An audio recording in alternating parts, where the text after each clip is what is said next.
कि 8 जून को हम लोग जो ब्रेन ट्यूमर डे मनाते हैं वो विशेष ऑब्जेक्टिव्स हैं। एक ऑब्जेक्टिव्स तो ये है कि जनमानस में इसको लेकर जागरूकता फैला सके हम, कि बेसिकली ब्रेन ट्यूमर होता है तो उसके लक्षण क्या होते हैं, उसके कारण क्या होते हैं, उसका प्रेजेंटेशन कैसे होता है, उसका ट्रीटमेंट क्या होता है। कहने को तो वो ब्रेन ट्यूमर है, लेकिन कई बार वो कैंसरस भी होता है।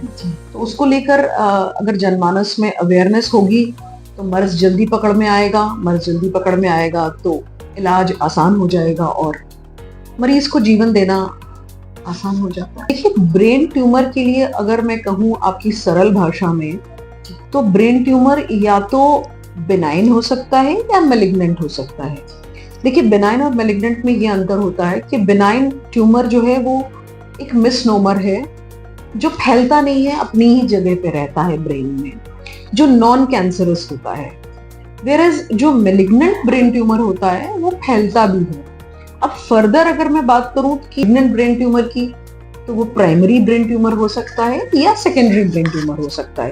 प्राइमरी कहने का मतलब ये है कि वो ब्रेन की टिश्यू में ही पैदा हुआ और वहीं बढ़ा हुआ है, मतलब उसका सेल ऑफ ओरिजिन ब्रेन है।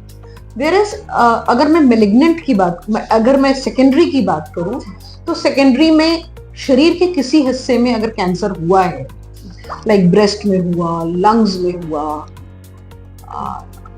प्रोस्टेट में हुआ, ओवरी में हुआ, कहीं भी हुआ, उसकी टिश्यूज या उसकी सेल्स ब्रेन तक पहुंच गए, जिन्होंने वहां जाकर अपना घर बना लिया, जिसको हम लोग सेकेंडरीज ब्रेन कहते हैं, या metastatic tumour of the primary which has reached the brain कहते हैं, ऐसा सेकेंडरीज ब्रेन कहते हैं। तो ये एक मोटा मोटी क्लासिफिकेशन है टाइप्स ऑफ ब्रेन ट्यूमर। सरदर्द की आजकल बहुत कॉमन समस्या हो गई है, और जैसे ही सरदर्द होता है ये लोग फोन उठाते हैं और गूगल करने लगते हैं, और गूगल में आपको उसमें ब्रेन ट्यूमर भी आपको दिख जाएगा, और गूगल डॉक्टर की कर्टसी से आप परेशानी में फंस जाते हैं। लेकिन देखिए, सिरदर्द जो ब्रेन ट्यूमर से एसोसिएटेड होता है उसके कुछ अलग फीचर्स होते हैं। लाइक जैसे आप सुबह सो के उठते हैं, सबसे पहले अगर सो के उठते हैं और आपका सर भारी है, जी मिचला रहा है, और ये प्रक्रिया एक दिन की नहीं है, ये लगातार प्रक्रिया चल रही है। सुबह उठने पे सर दर्द होना, जी मिचलाना, सर भारी रहना, तो ये एक लक्षण हो सकता है ब्रेन ट्यूमर का, वो भी नेसेसरी नहीं है कि हो। हाँ, सजेस्ट।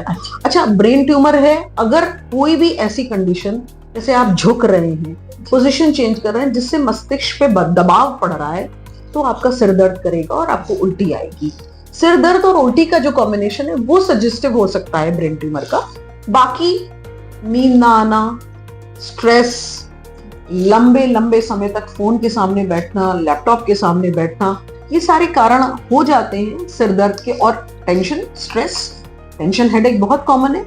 तो हर सर दर्द ब्रेन ट्यूमर नहीं होता है, लेकिन अगर लंबे समय तक आपको कोई परेशानी चल रही है तो उसके लिए आपको जरूर किसी न्यूरो विशेषज्ञ से जरूर मिलना चाहिए। आपको लंबे समय तक किसी को सर दर्द रह रहा है और साथ में जी मिचला रहा है, सुबह उठने पे सिर दर्द कर रहा है, जी मिचला रहा है, उल्टी आ रही है, तो उसको अनदेखा मत करें। किसी न्यूरो विशेषज्ञ को जाकर अवश्य दिखाएं, और जो वो जांचें बताएं उन जांचों को कराने का प्रयास करें। एक तो ये चीज हो गई।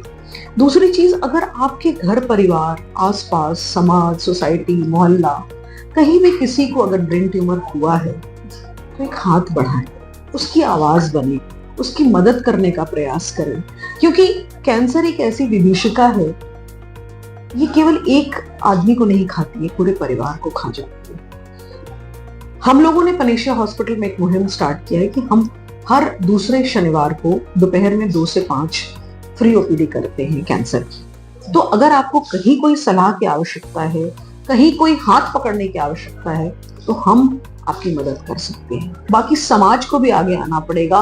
कहीं भी आप देखते हैं कोई कैंसर का मरीज है, ब्रेन ट्यूमर का मरीज है, तो मदद करिए उसकी तरफ हाथ बढ़ाइए, एक सहारे का हाथ बढ़ाइए, और कैंसर रोगी को दया की दृष्टि से मत देखिए, उसको सहारा दीजिए, उसका सपोर्ट करिए। बस यही समाज से मेरी एक रिक्वेस्ट है।